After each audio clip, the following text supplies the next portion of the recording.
um, services and education for students who cannot make it into education. So hello and welcome to EDClass's first webinar. We hope you enjoy it. We just want to give you an opportunity to learn about online learning and how it can help you and your students now after learning lessons from COVID. So thank you for joining. Hopefully you'll be able to walk away from this with some insight and some knowledge for both you and your staff and your students. So there's a well-established alternative provision for about 13 years now. EDClass has been providing services and education for students who cannot make it into education, into mainstream school. So Lee, who's going to be giving you some insight today, he's been from day one for about 13 years, so he'll be able to give you some really good insight. And also Kausor, he's going to be able to give you some really good insight onto how online learning can help you. So just to say who's attending, so there's myself, I'm Tom Davis, and I'm editor and marketer here for EDClass. And I'll give Lee and Kausor the opportunity to introduce themselves and what they do. So yeah, my name's Lee Bell. As Thomas stated, I've been here sort of with the inception of the platform and worked through to the point where I'm the senior manager here. Lots of conversations with lots of people over the years, and one of which is the gentleman that we've got on today, which is Kausor. Hi there, yes. Hello everybody, excuse me. Yeah. My name is Kausor Amin-Ali. I'm a secondary head teacher in Dubai currently. Previously, I was a deputy head teacher in Doncaster, and that's when I first was working with Ed Lounge 12 years ago, in fact, and then subsequently EDClass and supporting students, both students with attendance challenges, but also students within school to engage better in learning using the platform. Yeah, good stuff. So before we get into it, I just want to ask you both your present opinions of what the current state of the education sector is like right now. How do you think learning in schools had to adapt because of COVID? What lessons have schools had to learn because of it in relation to education, and also safeguarding their students when they're not in school? So Kausor, what do you think first? Yeah, I think certainly since the pandemic, the whole sector has had a big shake-up, had to reflect both inwardly and outwardly as to how they provide learning beyond the physical school building. And then consequently, great platforms like EDClass have been key in ensuring that students who are clearly not engaging or have to have been at home have had to have some extended provision where there's been continuity of learning. And that's been the biggest challenge, where instead of just having a website which just has some courses and content for people to access, it's the fluency and continuity of having a hybrid model for what's within school and what's out of school flows and follows the same curriculum pattern. So that's been the biggest challenge for schools to map out, and the better schools that got it right have been able to have continuity of learning, and not just some alternative at home online learning and in school, your physical learning. That's what's been the biggest challenge for schools. And with regards to safeguarding, for sure, it's to make sure that students who are present at home and obviously are accessing content in a safe manner, in a safe online environment, is often much bigger e-safety challenges the schools have had to adapt to quickly, I would say as well. Yeah, definitely. What about yourself, Lee? What would you think? What would you say? Yeah, just again, agreeing with what Kausor said there, it has been a big shake-up for education in terms of making sure that they've got that continuity of learning. That's the key point that Kausor sort of put there. It's not just a case of getting a piece of software so that the teacher can deliver in some way, shape or form online. It's more about the quality of that provision that's been provided while off-site. And again, I think, like Kausor said, the schools that had these things in place for the vulnerable learners had a methodology in place already where they could expand upon. Again, in terms of safeguarding, there's a lot of vulnerable learners that don't access school mainstream anyway, and I mean that's our main sort of area of expertise. But being able to do that en masse is one of the key challenges that schools have had. When you've got a population of a few thousand kids that are no longer accessing the building, that physical classroom, how do you manage and support that? How do you make sure that they are safe and well in the environment of home? But yeah, I think those are the two main challenges that have come up. The continuity of learning as opposed to just learning happening, that continuity of making sure that it's effective, and again, making sure that the learners that are off-site are safe. Because again, that virtual element and how to safeguard in that environment is completely foreign to some teachers and practitioners. So I think that's been the two key points for myself. Yeah, I think the sector has definitely had to change because of COVID, and I think the safeguarding element has to now be pushed on a bit more in terms of online learning. So yeah, so what we're going to be discussing today in terms of what you could probably take away from watching this is staff shortages due to COVID and the impacts of it.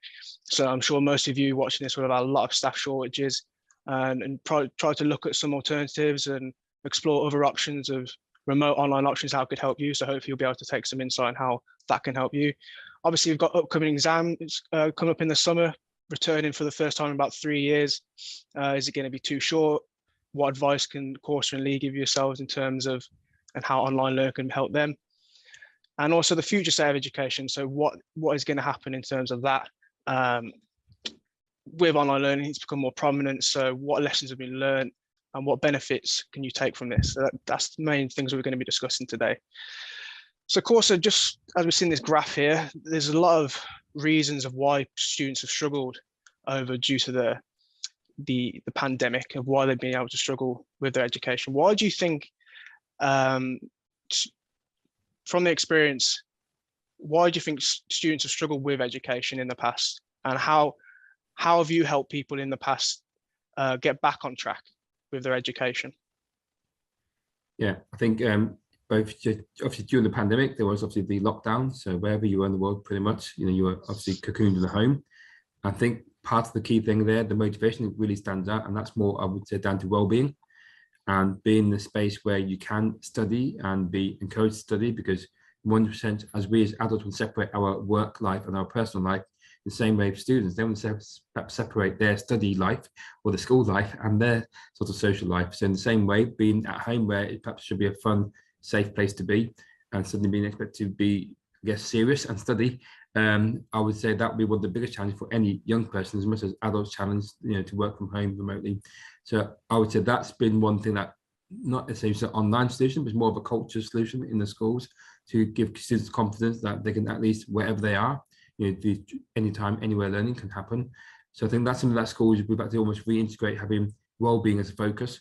When students did return on site, whether it was partial return or full return, and that sense of social connection and value and purpose and community. I think that's probably been the biggest sort of offline challenge, so we say. In terms of the online challenge, yeah, it's having the confidence in what you're using is, like I mentioned before, continuity has a purpose to what you're doing in school. Just giving that log on and saying do 2 hours online learning isn't going to solve the issue. So I can imagine now, looking at these numbers now, that why there is obviously a lack of motivation and parents expect to become the sort of surrogate teacher and other factors around that. So that's what I would say. I can see the rationale behind it. I'd say certainly going forward, having the hybrid model is going to be, in my view, a key element to make sure that there's success. We expect more disruption as and when, tends to be every winter. So having the hybrid model where children have got devices in school that they can obviously take home and continue with their online learning is going to be the most adaptable way that schools that will be better at it will be more successful, I would say. So probably 3 things: the well-being element, the content and purpose of learning at home where parents can engage with it, and having the breadness of the online offline environment, I would say. Yeah, most definitely. And I think, Lee, from our experience here at EDClass, and we've seen a lot of students using the platform, what would you say in terms of students and how they've been using the platform, why they've benefited from using online learning to keep continuing their learning? I mean, yeah, I mean, looking at the graph there, you can see the lack of motivation being sort of the main concept on there. And Kausor has sort of said that, you get in from school, you get in from work, whatever it might be, that home environment is a place where you shrug your bag off. As a school kid, you take your bag off, you sit down, and you turn the telly on, you relax. That's a place of unwind. Like Kausor was touching on there in terms of well-being. That's not really been a physical space for a lot of students in terms of education. The question is, how was your day at school when mum and dad come in? How was, they're the conversations that you have there. It's a completely separate entity to something that's been at home. So I think the first step that we sort of do with the learners that we have anyway is introduce a model of this is a place of education, whether you're sat on a laptop in your bedroom, whatever facilities you've got, the dining room table, if you've got that facility, you make that environment, no matter how small that environment is, as the education bit. This is now the education room. This is your classroom. So I know there was some studies that came out with people that were working at home. They got dressed for work. They put on the shirt, the tie, the things like that. So, we have that model of, right, well, we expect you to be dressed, ready for school. You're ready to learn, things like that. I think motivation loses a little bit, especially when, you're in your pajamas and you're chilled out for the day, things like that. You've got to be ready to work, ready to go. And I think that was one of the key concepts that we instill when we start with learners is this is your classroom now. This is the classroom. This is the environment that you're in, whether, like I say, whether that be on the edge of the bed, whatever it might be, that becomes your classroom. And I think instilling that impacts that motivation. And there's plenty of studies out there in regards to the workplace. You dress for work, you feel good for work. So I think that sort of transfers over into this, getting the learners to be ready for school. This is the environment you're in. Let's get ready for school. And you do see that behavior change with the learners that engage with the system and do and go, right, well, I'm going to get dressed. I'm going to go to school today, even if it's a case of walking 2 feet across to the desk that they've got in the room or whatever that might be. So I think that's one of the really things for motivation, especially, is to create that classroom environment so that the kids are ready for education when they come on board. Yeah, I think we have seen thousands of students really enjoying online learning because of a comfortable setting that they're in. So yeah. So this is a graph also from 2020, the amount of lost learning that's happened because of COVID. The majority of students even being 3 months behind, some even 6 months behind. Kausor, due to the loss of learning COVID, what should have schools done, do you think? I know we didn't have a lot of opportunity to prepare for what happened because of COVID, but what could have they done and what measures can they now take in order to help themselves and their students in terms of online learning, perhaps? Great question. No, I think certainly Tom and Lee, I would say, there's two things. Hindsight, obviously, so it's good with hindsight. Certainly the summer school catch-up model, or in what we call the school holiday model of having extended learning provision within what would have been traditionally the school holidays. That would have been a great opportunity, and some schools did take advantage of that, to be fair, and using great platforms like EDClass, it certainly helped. And schools perhaps that were more passive or reactive to it and perhaps sort of were quite slow to the table may have not capitalized on that missed opportunity, I would say, because I think sometimes it's the misconception just having more online content for the sake of it is going to solve the issue. But actually, as Lee touched on, having structured learning where you are in your uniform, ready to learn, so it is summer school or half-term school or something, that certainly would be, in my view, what schools should have adopted, having had data like this at hand. That's a separate issue, whether they did collect data or evaluate how many sort of months behind were they on curriculum coverage and student learning outcomes. Going forward, though, I suppose the solution is just what I've touched on, the hindsight. It is actually the foresight now to make sure that you have provision for extended learning into the so-called holiday periods, and the online flexibility that the online platforms offer is you can be at home and do learning. Having to physically come to school could be a challenge for transport, for other arrangements, if particularly in our setting in international schools where students do often travel to their country of origin. So it'd be quite unreasonable to expect them to stay in Dubai for the whole year when they've obviously got commitments to family elsewhere in the world. However, having online provision allows that continuity and that purpose, that it's not just something on the side of voluntary, it's part of the curriculum, it will be assessed, it evaluates towards your progress measures in the year. So there's some purposes, almost like the missing pieces of a jigsaw. So it offers that value as well. I think once parents see the value of something, they would tend to engage more with it. Yeah, most definitely. I think, Lee, what would you say? We've seen a lot of learners now and a lot of schools looking at alternatives and online learning. What would you say and how they could help them? I think for me, and what, again, in terms of lack of preparation and things like that, I think a lot of it is understanding the edtech marketplace, understanding what's out there and understanding, there's companies like ourselves that have been doing this for several years. And again, touching on what Kausor said, just not building content for content's sake, making sure that is curriculum relevant, it is going through that. But again, you gauge the understanding of that based on what's in the marketplace. I mean, you've got sites now like such as EdTech Impact as an example, where it's a trusted source, on understanding that, it's not an email campaign that's been sent out or something like that.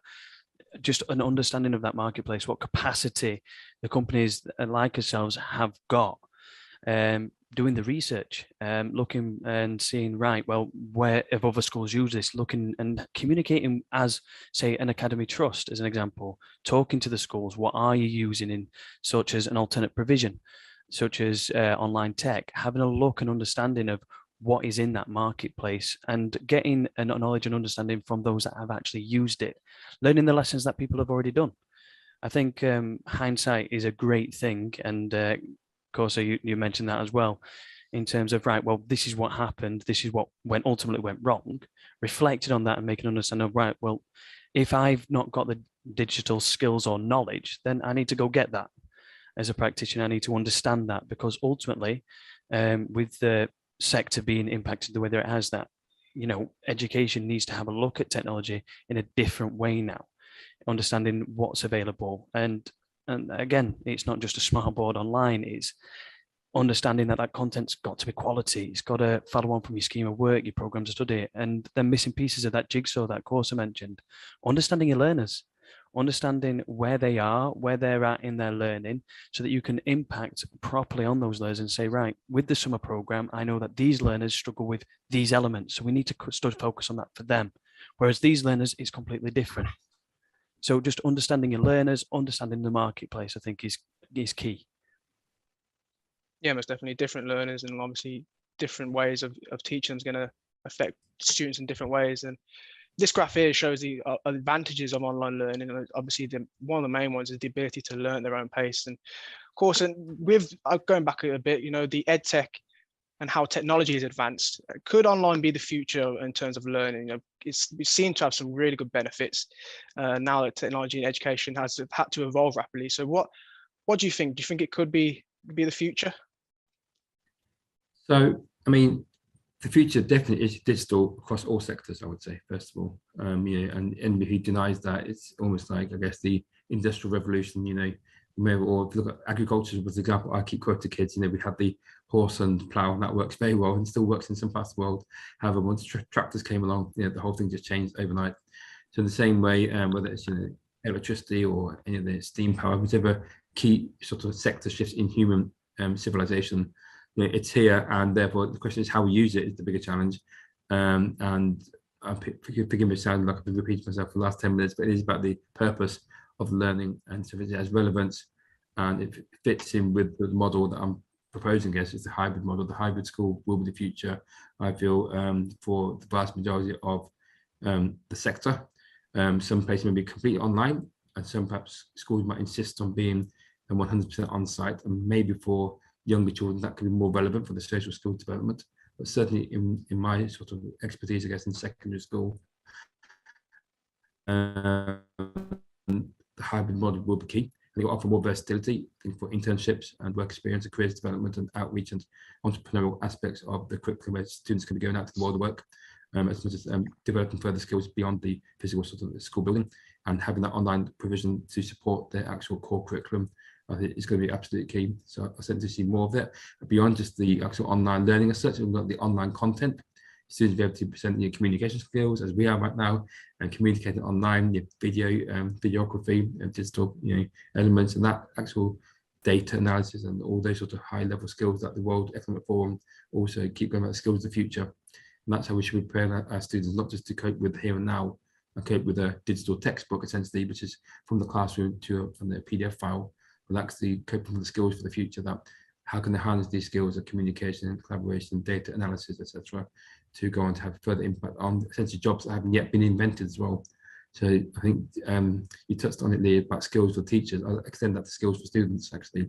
Their digital literacy and they are essentially digital natives. They're born in an era where things are always naturally mobile and digital, and how they embrace that for their further skill development for the future, I would say. So yes, it is definitely here to stay, and rightly so, and I'm excited about it, and the future certainly is more effective use of online platforms for sure. Yeah, definitely. And Lee, what would you say, because of that experience you've had working at EDClass for all these years and all the benefits you've seen from EDClass and online learning platforms, what would you say could be beneficial for students now in terms of the future of the online learning sector? I mean, yeah, again, expanding on what sort of courses said there as well, understanding that the social skills element is really important. I think even Ofsted have said there's no replacement for the classroom. And again, I think the socialization skills, elements like that are really important to make sure that their students are going in. But that hybrid learning element is going to be vital. Again, digital era, everything's moving forward with technology. Technology seems to be the main sort of talking point moving forward in the business sector, as well as in education. Like, of course, I said, we're working with learners that are digital natives. They've never experienced the fact that you've got to book out a classroom to sit with 3 or 4 computers. And that it's stuff that's available to them. It's available in their hand with the mobile phones. Everything's accessible. And I think with that, the ability to learn at your own pace is sort of high there on that graph, that flexibility being the next one. And again, understanding that hybrid model is going to be really important for students, that digital literacy, to be able to move forward and have flexibility, because there's that in jobs now. I mean, businesses are moving to home working, sorry.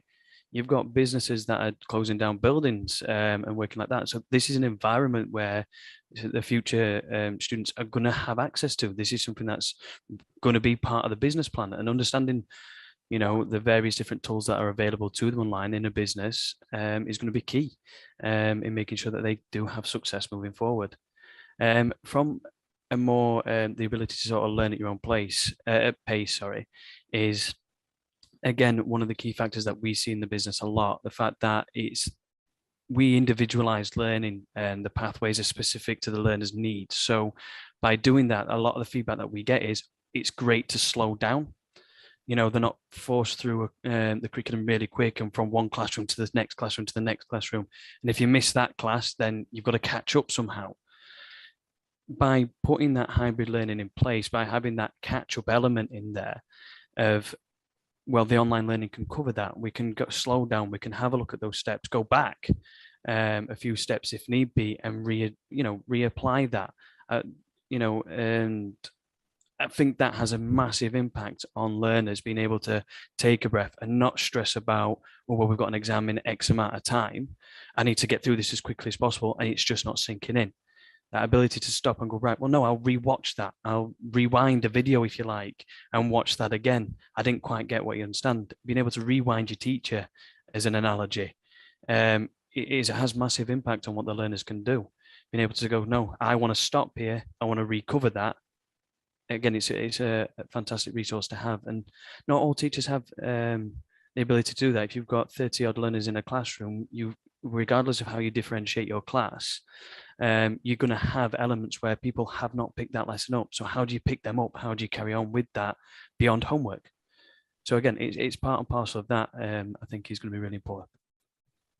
Yeah, most definitely. I think the hybrid option is definitely going to be more explored for schools now.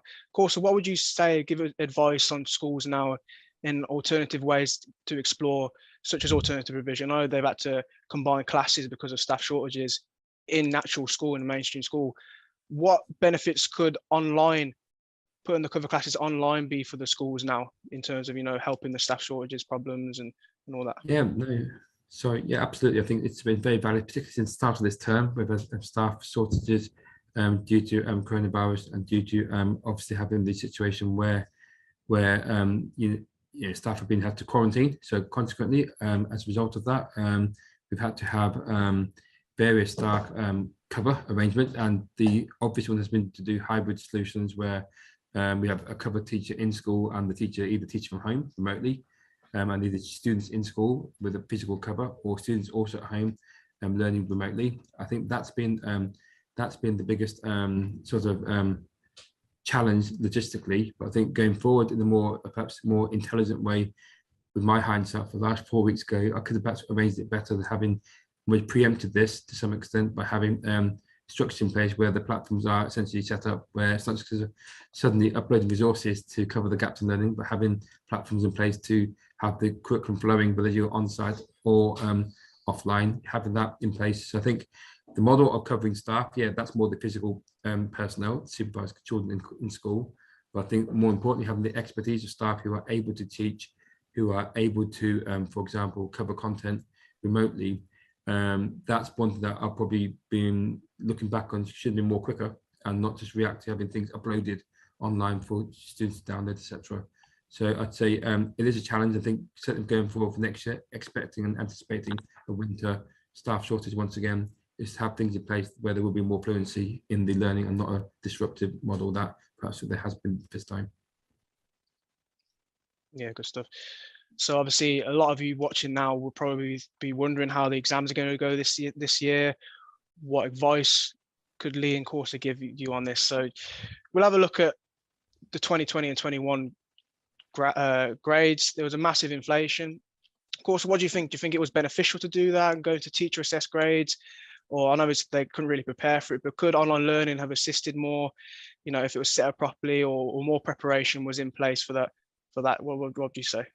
Yeah, I think certainly it's a challenge of respecting the two things that shows from here, possibly that yes, there did be grade inflation, as some would say, or it's a case of the exam model, the exam pressure, perhaps forces children not to perform so well as to how much they would know normally in the classroom. So for 5 terms, they've been essentially performing really well in class, perhaps, and then suddenly for the real exam, maybe they're achieving not as high as they should be. For example, there's 2 ways of viewing the actual performance of traditional external exams versus the actual exams, the teacher assessed grades or the tags that were given for the last 2 years. So that's one thing to obviously consider. But I think for me, ultimately, as the model stands right now, there are obviously exams, summative exams, to evaluate a 2-year A-level course or a 2-year GCSE course that have to be assessed. Now, I suppose the thing behind it is models such as EDClass, I guess, will be one way of having this exams proctored remotely online. I think that's one where we have parity of content and parity of coverage and parity of assessment. Because with teacher assessment, you're only as good as the school and the staffing that are able to offer and evaluate the children in that time. And if you have, for example, staff shortages in some challenging schools, then children will be disadvantaged. Whereas having an online exam system of proctoring and online remote exams, I think will be certainly the way to ensure that there is still a fair validation of content that has been covered for 2 years. So that'd be my wish going forward, that if all schools could adopt some sort of online mechanism in the event of there not being physical exams, rather than rely on just a teacher portfolio, which has created clearly inconsistencies. Yeah, most definitely. Lee, what would you say? Could online exams be beneficial to certain students? We've seen a lot of students on the platform being, COVID anxious or actually struggling to get into school because of mental or behavioural issues. What would you say if they could use those online exams? How it would benefit those types of students? I mean, yeah, you've got a clear split there, aren't you, in terms of what type of learners you've got. So you've got learners that perform well, like you say, course throughout the course of that year, of course of those years, to be fair, where they're performing well, and then the pressure of the exam seems to cause anxiety and the inability to perform. I think this is a conversation that spans before COVID and all that sort of stuff anyway.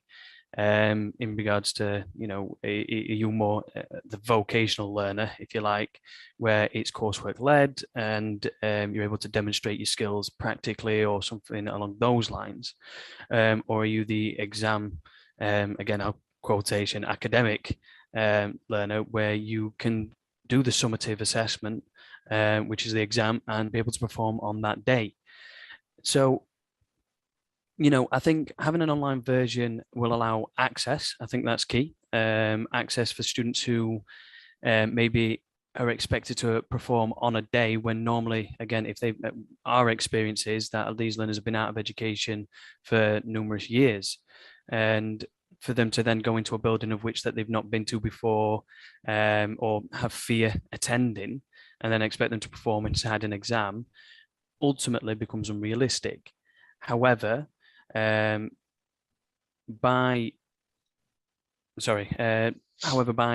putting in place an online format, something that they've been doing consistently throughout those course of years, again, being able to demonstrate and evidence through those course of the years, allows a familiar format. It allows them to remain comfortable wherever they're, again, as long as it's invigilated correctly and proctored correctly, it allows them to perform in an environment that they feel more safe and accessible in.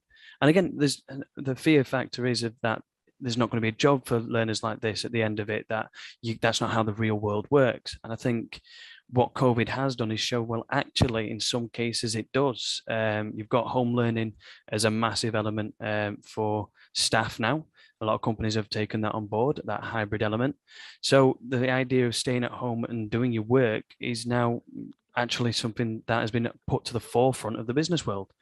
So there is opportunities for learners to do that as work as well. So I think you've got that to think about as well. And obviously in the teacher assessed grades, you saw that's peak.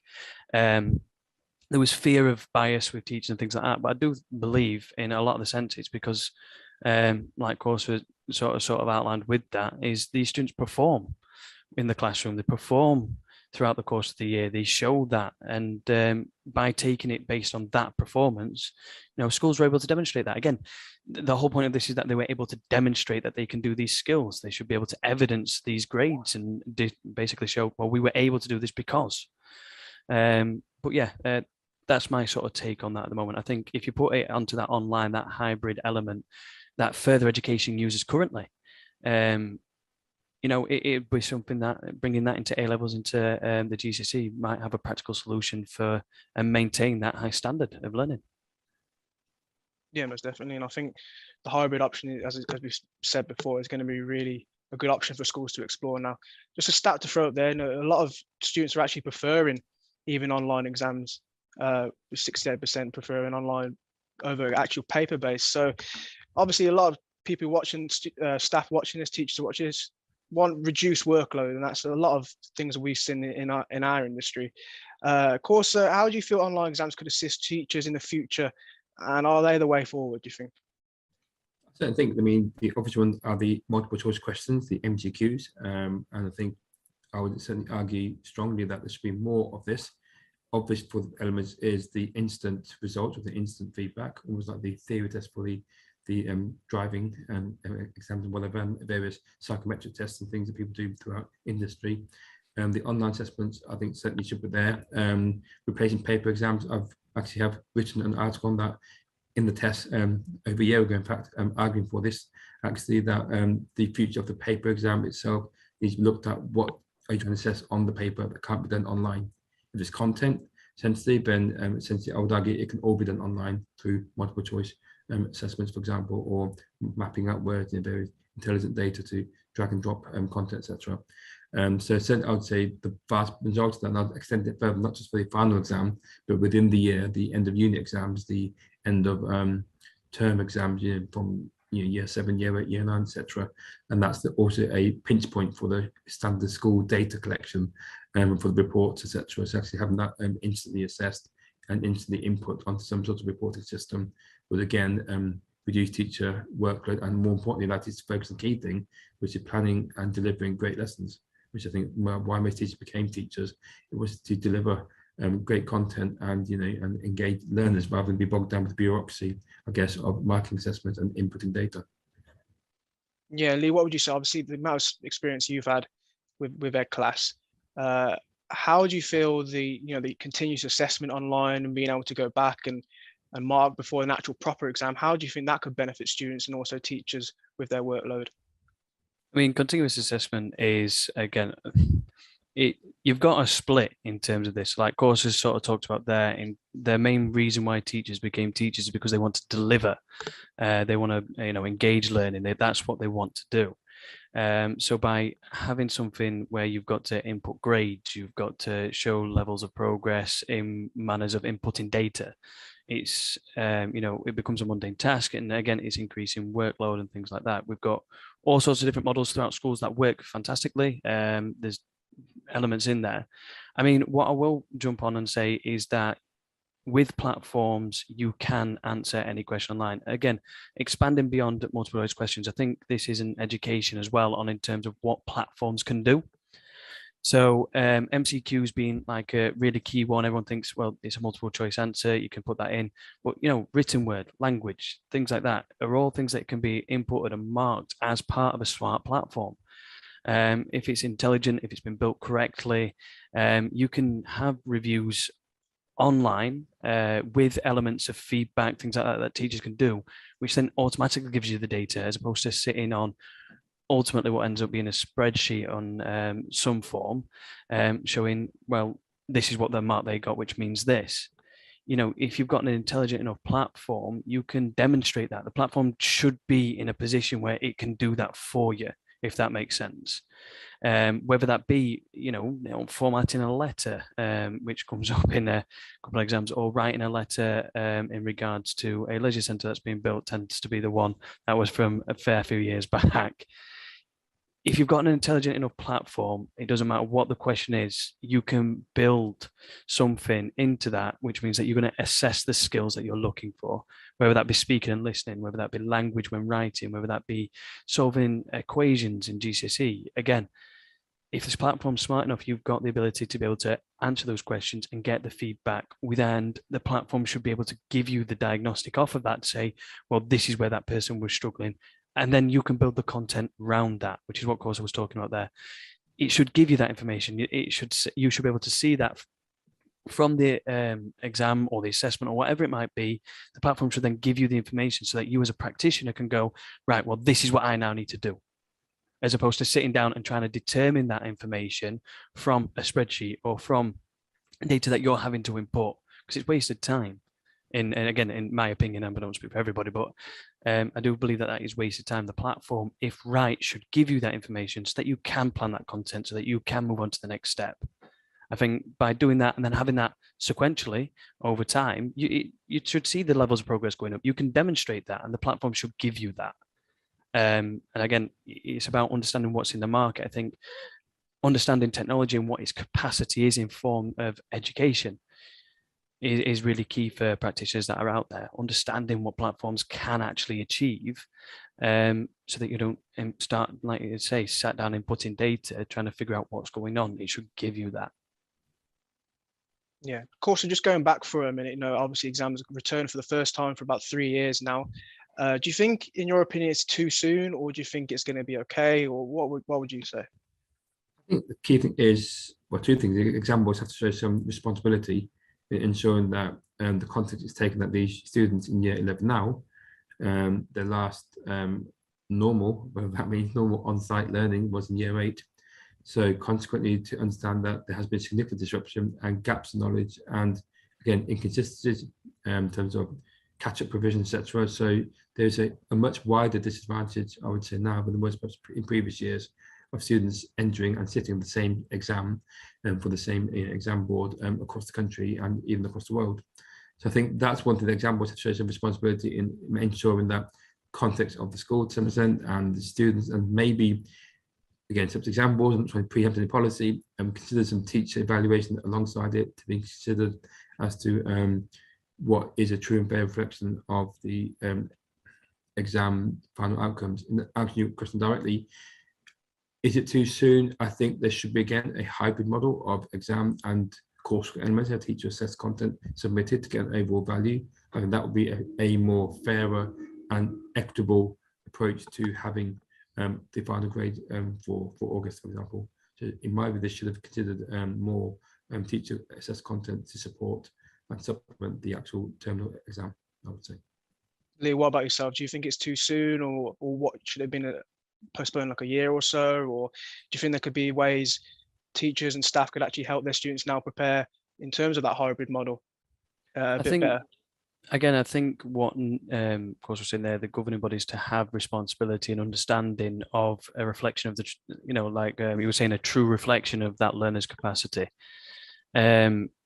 I think it is going to be policy driven at that point. It needs to have something in place to understand that an examination with the learners that are currently in year 11 have had, like you say, significant disruption. It's been a learning curve for practitioners.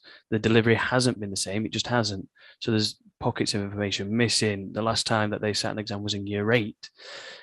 Like you say, what you've got to look at is an understanding of, right, well, what can they do as a governing body to go and understand, well, a written exam alone is going to show me X, which should be supported by everything that we've just discussed as part of this conversation, that progress over them academic years, that teacher-led assessment to then support and say, well, this is what they can achieve. I've seen this. This is evidential. You can see that. And the examination is a supporting mechanism to that.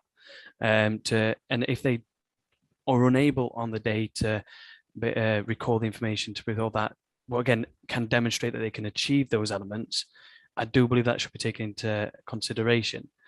Is it too soon to do an examination in the traditional way? Again, I can only speak in my opinion. I do think, I think it might be a bit too soon.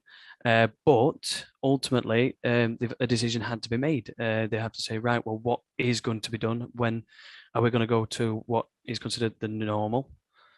So that might have been just purely a reflection on that the exams did need to come back. And, if it wasn't this year, then next year, you've still got the same issues. You've still got learners that have been out and disruption. I think a policy in place in regards to taking into account teacher-based assessment would help their examinations from this year. But again, that's got to come from policy. It's got to come from the governing bodies. Yeah, I definitely agree. Of course, moving on now into what the future state of the education sector could look like. Obviously, COVID's impacted it heavily. So what advice would you give to schools now, how online learning could be beneficial to certain students, as you said before, behavioural, mental health issues? What ways could online learning actually be helpful? Obviously, the few stats up there just really brings it home to say why it could be helpful. What would you say? Yes, I think the key thing is having the strategy behind it. Just not just go for any investment for the sake of it. Have it tied into your curriculum provision. If it is for example, as you mentioned, an alternative pathway, that's perfectly fine. If it is for the mainstream, then I think that would be highly recommended as well. But having the means behind, the rationale behind why you're having an online provision.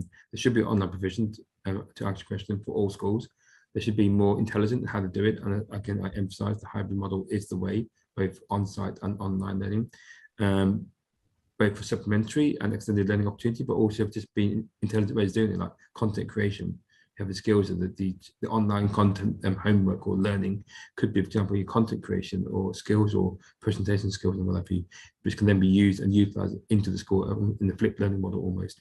So you can be more creative, more innovative in how we actually have online platforms. But in the future, can online education be the way forward? Absolutely, it can be. Can you be offer alternative ways of learning? I think it can be alternative, but can also be in the mainstream as such.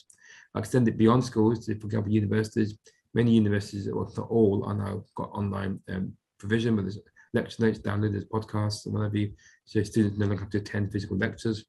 So that in itself shows, the need for being more smart, savvy, and responding to the needs of learners who are used to expecting online content rather than perhaps a traditional model. So yeah, for sure, the future state education requires obviously both policy and investment as well, to be fair, and to have the guidelines to ensure this can happen.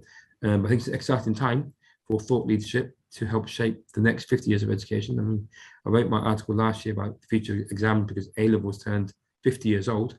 Apologies, 70 years old last year, 1951, they were first launched. So we should be now thinking ahead for the next 70 years. How do we assess our students and our next generation students and their next generation in making sure that they are really truly future ready? Yeah, most definitely. Lee, what would you say? What advice would you give to schools to, help those students now and look at alternatives and explore the alternatives that schools could really look into? Yeah, I mean, just reiterating a point that I made previously, just understand the market, understand what's already there. Have a look, go to and research based on these things. Again, I'll mention EdTech Impact again. That's a is an area where schools can go to compare competition, because ultimately, you know, we're businesses and we compete against other people and things like that. But what that'll lead to is your own internal innovation, having a look what's available out there, looking at what things already exist, and what you can use, and then working with companies like ourselves. Because again, the development of our organization, EDClass, hasn't come from, oh, well, we'll identify a gap in market and sort of go direct down there. It's been with discussions with academy leads, deputy heads, head teachers, people like Kausor, where it's a case of, well, this is what we're trying to achieve. This is, like Kausor says, this is our strategy. This is what we want to be able to do. And from that, having those discussions, having those conversations, we've been able to build a platform around specific need. So supporting students with mental health, you know, as a stand-in, we're mainly used as an alternate provision for students that can't access mainstream education, which is why we've been able to do what we've done and working with schools over the course of the lockdown, because it's something that we already did. All we needed to do was scale that up. And like I say, if you understand your market, you understand us and our competitors, look at everybody that's available to you. Look at where key strengths are within those businesses, where their stories are, what they built this off of, so that you can go, well, I've got learners like that. Or I go, oh, that's exactly a scenario that I have in one of my schools and I need to work on that. By looking and understanding what that market is, you're able to then innovate on your own. You can then say, well, actually, what if it could do this? This is what you've got for me now, but what if this was available? What if we could do that? Have you thought about this? And that's how this then grows and builds, like you say, that future in education. That if it is hybrid learning, if it is a case of, well, there should be the accessibility of the continuous curriculum available online or in the classroom, regardless of where that learner is. That should be just part and parcel of education for those that can't access. Again, our main work comes from students that have got mental health issues. They struggle to access the physical building. So by building a sustainable model for them that sees them through the continuous assessments, it sees them through having a crack at exams and all this sort of stuff, by having that there, that strategy there, it's consistency. And then they can move on and build from there. It allows them to go into careers that suit those learners. Again, I think understanding market, that's the key thing I want to take away from that for me personally, is understand the market, understand what we do, who we are and what we're trying to achieve.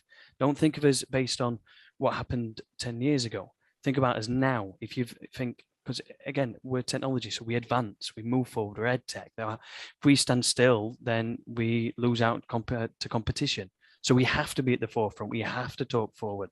So again, refresh your memories, have a look at what's out there, have a look at what's available to you, and then work off of that.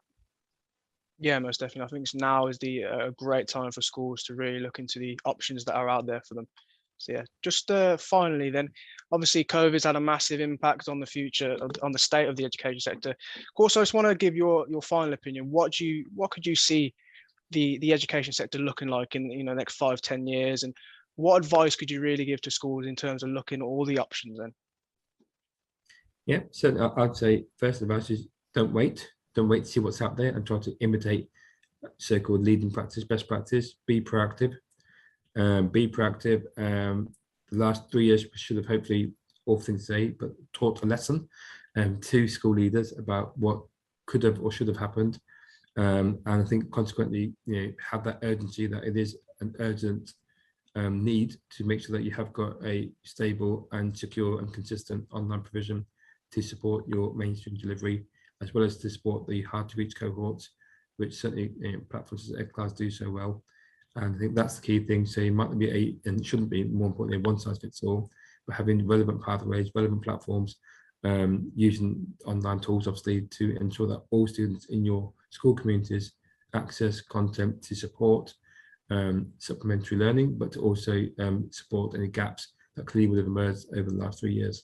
So going forward is to act now, rather than wait until summer or wait until the next potential disruptive or variant of COVID comes along. Yeah, Lee, what would you say? Obviously, we've seen a few of the options. So in Wales, they did that option of extending the school days, or online learning can give the option of just learning wherever you want now. So what would you say? Like I say, I agree completely with what Kausor says there. Don't wait. there's various different options and models out there. So get started with them. Have a look at your cohort, have a look at what is available to you and go for it. Start using the practices now. And that, again, the future state of education, again, the vision that we have now for 5, 10, 70 years, whatever that might be, is going to be completely different when we get there. But the idea is it should be a lot more further forward. I think by acting now and getting things such as, again, if you want to extend the school day, then extend the school day. If you want to do the learn as you go, that's self-paced, those models, just start now. Start impacting learners now. Don't wait for, oh, well, we've got to deliver to these exams now. Again, you're teaching the knowledge and understanding of these topics, these subjects. So regardless of the exam, the content you deliver should cover all of that. So start now using these practices. Yeah, that's so, again, in terms of the future of education, it might be that schools are working in completely different ways depending on their needs of their learners, and being able to adapt based on if they get a new cohort of learners that's completely different to the last, then they'll change. They'll do a different approach. They'll do a different methodology. And it might be a case of, well, they need longer days, or it might be a case of, well, these are a lot more tech savvy, so we're going to do a lot more hybrid learning. Again, act now, and then when we see the future elements that are coming in place, when we see those elements coming in, it should be far further along than what we expect. Yeah, great advice. Thank you both for taking time out your busy schedules today. It's really, really beneficial, some really good advice. Of course, especially big thank you to you. I'll give you an opportunity now to talk about your book. It's really good. You'll be able to give a better insight of what it's all about than what Lee and I can. So yeah, go for it. I think the fair is, again, over the last 12 months, I'd say almost a year, I've been, I suppose, reflecting on my own leadership journey. What advice would I give to a younger me as I turned 45 last Sunday? And certainly, I think this advice is more trying to be hands-on, practical advice, supported where possible with some external references. And as the name says, A to Z, so there's 3 topics for each letter of the alphabet. So doing the maths, that should be, if I'm mistaken, 78 pieces of advice. But hopefully it's practical, purposeful, and more, hopefully as much as reflective and insightful, but school leaders can relate to, and aspiring school leaders that in their school context have to come across things such as the book of the budgets, data, equity, feedback, inspections, obviously we'll probably come across, and just also things about values and vision. So how much you understand, and having that sense of legacy and mindfulness. So in that sense, it's all hopefully, like I said, bite-sized topics within the structure. So you can read it on a daily basis if you wish to, or you can read a chapter every 2 weeks, and that will cover you for the whole year.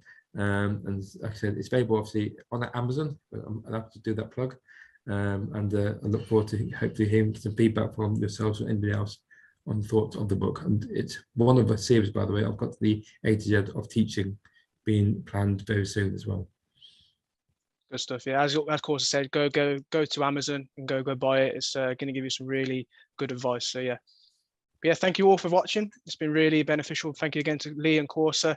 Hopefully it's given you some bit of insight on how online learning can help you and your students and your staff. So if you'd like a free online demonstration from ourselves, just give the team a call on 01909568338, or even just send an email to us and we'll get back to you straight away. And Kausor, you can be contacted by LinkedIn. Is that your main way of being contacted? Absolutely, yeah. LinkedIn. Okay, thank you very much. Cheers, Tom. Thank you. Thank you. Thank you. Bye-bye, everyone. Thank you for watching.